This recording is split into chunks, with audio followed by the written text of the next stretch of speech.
मित्रों, उपन्यास के 24 अध्यायों का वाचन पूरा हो चुका है। आज 25वें अध्याय में हम प्रवेश कर रहे हैं। इसके पूर्व बिछड़े हुए लोग मिलते हैं, यहाँ तक कि अभिरंजन दास की उपेक्षित दत्तक पुत्री भी अपने माता पिता और भाइयों से मिलती है। अगले चरण में अभिरंजन दास जी श्रवण वृद्धाश्रम में नजर आते हैं। यहाँ मैंने संस्कारों के जरिए फिर से एकाध जोड़ों को विवाह बंधन में डालकर धार्मिक विडंबनाओं को दुत्कारा है। लीजिए सुनिए इसका वाचन। इस अध्याय का शीर्षक है सठियाए बूढ़ों का प्रेम।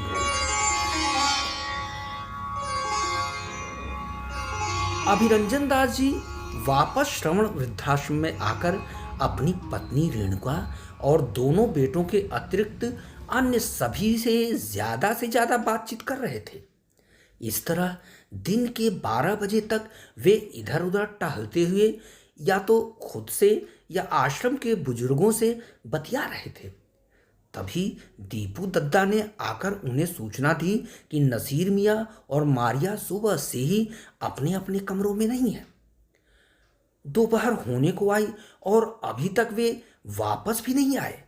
पता नहीं कहाँ और किस काम से गए हैं, कुछ बताया भी नहीं। हाँ, सुबह उन्हें मॉर्निंग वॉक पर जाते हुए देखा था, पर लौटते हुए नहीं। अभिरंजन दास जी मुस्कुरा उठे। ये अपनी तरह की इकलौती घटना नहीं है। हाँ, ये कोई गंभीर बात भी नहीं है। आज नहीं तो कल दोनों आ ही जाएंगे। हाँ, उनके वापस आने पर उनसे कुछ भी मत कहना।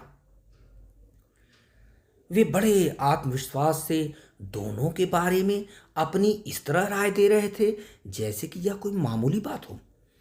तभी उन्होंने पास खड़े धीरेन्द्र को आवाज दी तो वह उनके पास गया। धीरेन्द्र, एक बात का ख्याल रखना कि किसी भी बुजुर्ग के दिल को कभी कोई ठेस न पहुंचे। हर एक की इच्छाओं को भरसक पूरी करने की कोशिश करना। मारिया और नसीर मियाँ के आने पर उनसे कोई शिकायत मत करना। यह आश्रम ही उनका घर है, जहां वापस आकर उन्हें सच्चा सुकून मिलेगा। अभिरंजन दास जी धीरेन्द्र और सुरेंद्र को कुछ न कुछ निर्देश देते जा रहे थे। धीरेन्द्र तो ज्यादातर सिर हिलाकर ही अपना उत्तर हाँ या ना में दिया करता था। चुनांचे वह सिर खुजलाते हुए खड़ा हो गया। बाबूजी, एक अजीबोगरीब स्थिति पैदा हो गई है। फकीर चंद चचा के घर वाले उन्हें वापस लेने आए हैं। अभिरंजन दास जी अचानक खड़े हो गए और लगभग चिल्ला उठे। इतने सालों बाद उन्हें बूढ़े फकीर चंद की याद आई है। जरूर उन्हें उनसे कोई मतलब साधना होगा। बरसों पहले उन्होंने उन्हें मार पीट कर और लतिया कर बड़ी बेइज्जती के साथ घर से बाहर निकाला था। उन्हें तो बेहोशी की हालत में चौराहे की फुटपाथ से उठाकर यहाँ लाया गया था। जब वे यहाँ आए थे तो उनके शरीर पर गहरी चोटों के निशान थे। अब उन्हें वापस उनके बेटों के पास भेजने का मतलब उन्हें सीधे सीधे नरक में डालने जैसा है। तभी फकीर चंद भी अपना उतरा हुआ चेहरा लिए हुए आ गए।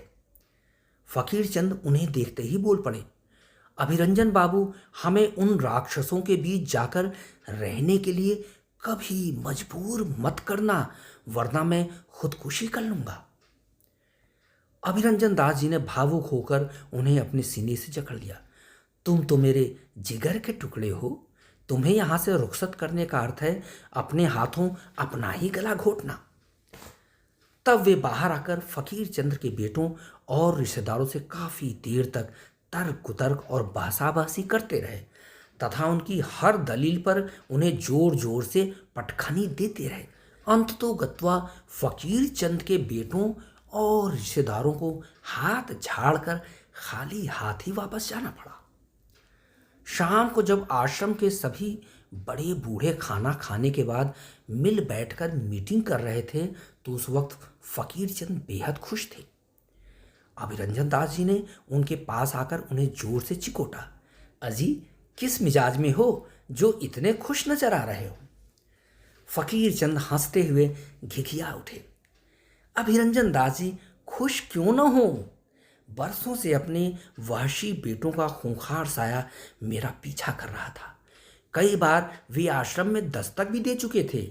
आज मुझे तसल्ली हो गई कि अब वे मेरी तलाश में कभी यहाँ नहीं आएंगे। आपने जिन तीखे लफ्ज़ों में उन्हें धुतकारा, उनकी गूंज उन्हें हमेशा मुझसे दूर ले जाएगी। तब अभिरंजन दास जी मजाकिया लहजे में बोल पड़े, लेकिन तुम्हें वापस अपने घर लौट जाना चाहिए। आखिर वे तुम्हारे अपने हैं। ऐसे अपनों से भगवान ही बचाए। हाँ, उनकी बातों से यह साफ हो गया था कि उन्हें एक विश्वास पात्र नौकर की ज़रूरत थी जो मुझे रखकर पूरी होती। अब उन्हें मुझसे बेहतर वफादार सेवक चिराग लेकर ढूंढने से भी नहीं मिलेगा। सो वे मुझे ले जाने की एड़ी चोटी की कोशिश क्यों नहीं करते, पर आपके आगे उनकी एक न चली। तभी वार्तालाप में रुकावट सी आ गई। किसी ने आकर अभिरंजन दास जी को बताया कि रिसेप्शन रूम में नसीर मियाँ और मारिया आकर बैठे हुए हैं और वे लाख कहने पर भी आश्रम में दाखिल होने से इनकार कर रहे हैं। अभिरंजन दास जी ठठा कर हंस पड़े। अरे भाई, देखो, रिसेप्शन रूम में नसीर मियाँ और मारिया आए हुए हैं। हो न हो वे दूल्हा दुल्हन के रूप में हमसे स्वागत करवाना चाह रहे होंगे। मुझे तो पक्का यकीन है कि वे मेरे नक्शे कदम पर चलते हुए किसी काजी की मौजूदगी में निकाह करवा कर ही वापस आए होंगे। पर मेरा आप सभी से अनुरोध है कि आप उनसे कहना कि उन्होंने 75 साल की उम्र में शादी तो कर ली, लेकिन बच्चे पैदा करने की गुस्ताखी कभी न करेंगे। फकीर चंद बोल पड़े, अरे वे बेचारे सुबह से भूखे होंगे। पहले उन्हें खाना खिलाओ, फिर उनसे दूसरी बातें करना। अरे हाँ, अच्छा याद दिलाया, उन्हें पहले ठूंस ठूंस कर खाना ही खिलाया जाए। अभिरंजन दास जी हर बात पर बेवजह हंसने से बाज नहीं आ रहे थे। रिसेप्शन रूम में नसीर मियाँ और मारिया को इस बात का बिल्कुल अंदेशा नहीं था कि उन्हें इतनी संख्या में बुजुर्गों का एक साथ सामना करना पड़ेगा। उनमें से हर एक अपने अपने अंदाज में उन पर छींटा कशी करने से बाज नहीं आ रहा था। तभी अभिरंजन दास जी ने हाथ उठाकर उन्हें शांत किया। दोस्तों, पहले इन दोनों से यह तो पूछ लो कि ये सुबह से किस मकसद से आश्रम से गायब थे। उसके बाद ये अपनी माफ़ीनामा की अर्जी दें, वरना इनका दाना पानी बंद समझो। नसीर मियाँ एकदम से बोल पड़े, अजी, काजी तो हमारा निकाह करने के लिए राजी था, पर इस मारिया नाम की बच्ची ने अपना मजहब बदलने से ही साफ मना कर दिया। कहने लगी कि निकाह के बाद भी मैं ईसाई नहीं रहूंगी और ईसाई धर्म के ही रीति रिवाजों का पालन करूंगी।